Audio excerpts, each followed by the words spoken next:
The story of our relationship with cats doesn't begin with human mastery. It begins with feline cunning. Unlike dogs, intentionally bred over millennia to herd, guard, and hunt, cats orchestrated their own path into our lives. Thousands of years ago, as early agricultural societies began storing grain, they unintentionally created an irresistible opportunity. These stores attracted rodents in droves, and where rodents thrived, a small, elusive predator followed, the African wildcat, Felis silvestris libica. What happened next was not domestication in the traditional sense. There were no breeding programs, no deliberate attempts to tame them. Instead, the wildcats made a choice. By tolerating our presence, they gained constant access to food with minimal risk. Over time, natural selection favored those individuals less fearful of humans. Their genes proliferated, giving rise to the cats we know today. Yet, genetic studies reveal something astonishing. The DNA of the domestic cat remains nearly identical to that of its wild ancestor. Their hunting instincts, solitary tendencies, and physiology remain virtually unchanged. This was not humans bending nature to their will. It was nature exploiting a human-made niche. We fed them inadvertently. They repaid us not with obedience or labor, but by continuing to do what they already did best: hunt. The so-called domestication was, in truth, a slow infiltration. Cats weren't conquered, they co-opted us. And here's the subtle twist. We love to believe we tamed a wild animal. But the reality is far more humbling. A small predator saw opportunity and took it. The cats didn't just adapt to our world, they quietly invited themselves into it on their terms. Beneath the velvet paws and soothing purr lies a highly refined predator, honed by millions of years of evolution. Every trait we adore is the result of adaptations designed for survival and the hunt. Those mesmerizing, oversized eyes? They aren't there just to charm us. They're built for low-light ambushes, with pupils that expand dramatically to capture even the faintest glimmer of moonlight. Their retractable claws, so endearing when they need our laps, are precision weapons kept razor-sharp by remaining sheathed until the moment of attack.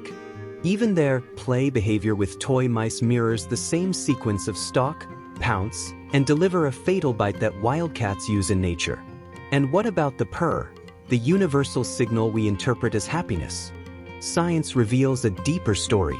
Cats purr at a frequency between 25 and 150 Hz, a range shown to promote tissue repair, stimulate bone density, and speed healing. This vibration likely evolved to help solitary hunters recover from injuries when no pack was there to protect or feed them. What comforts us may, at its root, be a self-healing mechanism to ensure survival after a dangerous hunt. Even their aloofness has evolutionary roots. Unlike dogs, cats evolved as solitary predators that relied on stealth rather than cooperative strategy. They don't need a pack to hunt or thrive. They only need their own finely tuned instincts. The hidden truth? The adorable companion on your couch carries within it the same predatory toolkit as its wild ancestor. Those moments of snuggling and head-butting affection come from a creature engineered for lethal efficiency. When you hear that gentle purr, you're listening to one of nature's most effective solitary hunters, resting, healing, and ready for the next ambush. Just when we feel secure in our cozy relationship with cats, a darker layer emerges, one invisible to the naked eye. Enter Toxoplasma gondii, a microscopic parasite whose life cycle is intimately intertwined with felines. It can only reproduce sexually in the intestines of cats, making them essential hosts. But its survival strategy is chillingly ingenious. To reach its ultimate host, the parasite manipulates intermediate hosts, such as rodents, in ways that seem almost sinisterly purposeful. Infected rats, for example, lose their innate fear of cat scent and even exhibit behaviors that make them more likely to be captured. The parasite transforms prey into willing participants in their own demise, a biological Trojan horse designed to complete its cycle. The implications for humans are equally unsettling. An estimated 30 to 50% of people worldwide carry T. gondii in some form, often without showing obvious symptoms. Yet subtle studies suggest the parasite may influence our behavior, cognition, and even risk tolerance. Infected individuals have shown slower reaction times, altered decision-making patterns, and increased propensity for certain risky behaviors. While these effects are nuanced and not yet fully understood, the possibility that a creature so small could subtly shape human psychology over millennia is profound. The thought is disquieting. The animals we have welcomed into our homes may host organisms that manipulate us at a neurological level. This parasite has been silently hitching a ride in human history, potentially nudging the very behaviors that shape societies, economies, and cultures. The predator we thought we were taming may have been accompanied all along by an unseen partner, an insidious influence shaping minds while we slept, petted, and adored the seemingly innocent creature on our laps. While we often imagine domestic cats as vulnerable, charming companions, their ecological impact tells a far more destructive story. When humans transported cats beyond their native ranges, whether to islands, continents, or distant settlements, we unintentionally unleashed one of the most efficient invasive predators on the planet. Free from natural predators and equipped with unmatched hunting instincts, these small hunters began reshaping ecosystems in ways that would leave lasting scars. The numbers are staggering. Research indicates that cats have directly caused the extinction of at least 63 species of birds, mammals, and reptiles, particularly on islands where native species evolved without any comparable predators. In North America alone, cats are estimated to kill billions of birds and mammals every year, making them the single largest anthropogenic threat to native wildlife. They hunt not only for survival but often for instinctual practice, even when well-fed, demonstrating that their predatory drive is almost entirely independent of human provision. The tragedy lies not just in the numbers but in the subtlety. These extinctions happen silently, often unnoticed, as species disappear from the wild without the fanfare or headlines that larger disasters attract. Entire ecosystems are affected. The removal of key species can cascade through food webs, altering plant populations, insect dynamics, and the behavior of other predators. What we see as harmless companionship masks an invisible crisis. Our affection for these small felines has directly enabled them to become ecological superpredators. The twist is profoundly humbling.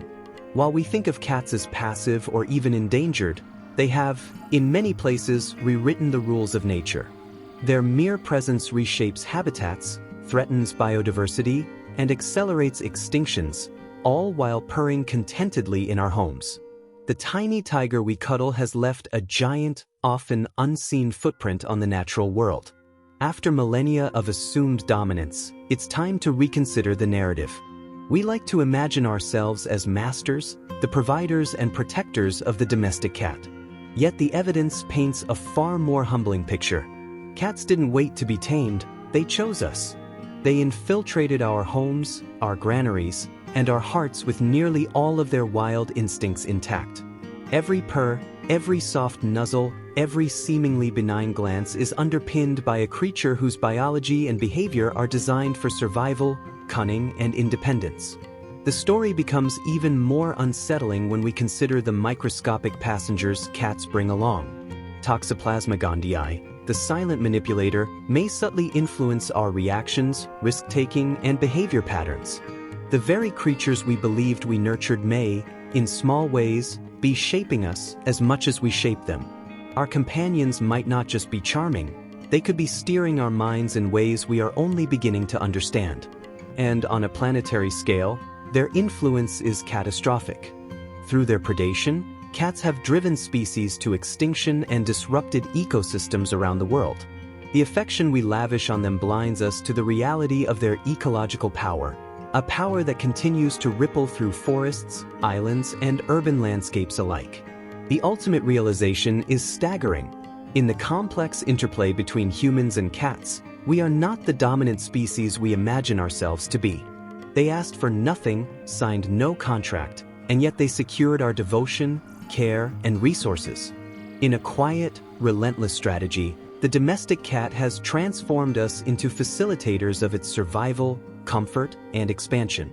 The final, shocking truth emerges. The cat may be the most successful parasite of all, not through force, but through subtlety, charm, and the uncanny ability to bend the most powerful species on Earth to its will. We serve them, and we do it willingly, enchanted by our own exploitation.